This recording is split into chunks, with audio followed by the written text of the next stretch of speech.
ऐसा आप सभी जानते हैं कि आज हमें संविधान के रूप में, संविधान दिवस के रूप में आज का दिन 26 नवंबर मनाया जा रहा है। सभी जानते हैं कि संविधान के निर्माण के लिए जुलाई 1946 में कैबिनेट मिशन आया था और उन्होंने भारत सरकार अधिनियम 1935 के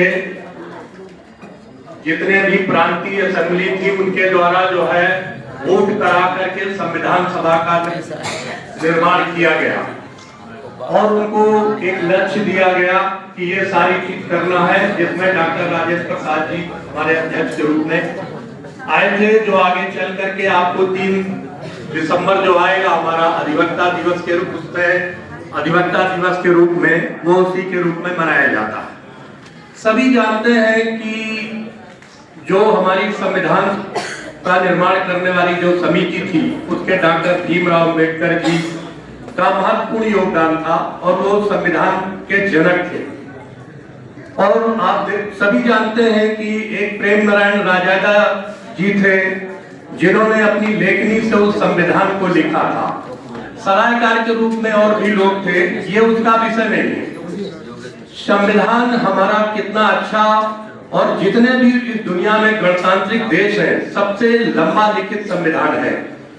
संविधान की जो प्रस्तावना है उसी को देखिए कि हम भारत के लोगों को समता, स्वतंत्रता, भाईचारा और विचरण की स्वतंत्रता को जो है इसको लागू करने का एक जो है वो देते हैं। और 26 नवंबर 1949 को उन्होंने जो एक प्रस्तावना में लिखा है, हमको तो कायदे से आज संविधान के लिए सभी को शपथ दिलाना चाहिए। संविधान एक हमारा अभिलेख नहीं है, ये हमारा महत्वपूर्ण सबसे बड़ा भारत का कानून है, जिसके तहत कोई भी राजनीतिक उसमें सरकारों के अंदर जितनी भी इकाइयां हैं उनको उससे ताकत मिलती है, उनसे उनके अधिकार मिलते हैं और नागरिकों के संरक्षण की बात होती है। इसमें भेदभाव जैसी या उनकी किसी भी की आलोचना का कोई मतलब नहीं है, क्योंकि संविधान के अनुच्छेद 14 में उन्होंने लिखा था कि भारत का प्रत्येक नागरिक संविधान की दृष्टि में बराबर है। इसमें ऐसी कोई बात ही नहीं है कि किसने क्या कहा क्या नहीं कहा।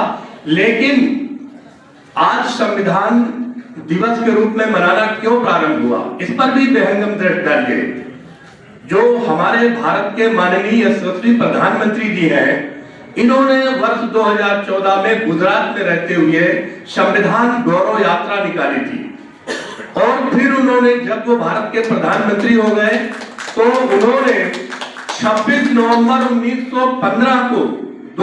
2015 को उन्होंने जो है संविधान दिवस के रूप में 26 नवंबर को मनाने का भारत सरकार को आदेशित किया और पूरे देश में संविधान दिवस के रूप में ये दिवस के रूप में मनाया जाने लगा। प्रधानमंत्री जिंदाबाद जिंदाबाद। तो ऐसी स्थिति में और जो हम लोग जो है किसी को भी कोई भी, जब भारत सरकार या देश की सारी सरकारें या सभी नागरिक इस बात को जानते हैं कि प्रारूप समिति के अध्यक्ष माननीय डॉक्टर भीमराव जी अंबेडकर थे और ये हमारा जो संविधान है ये सबसे सर्वोच्च कानून की किताब है।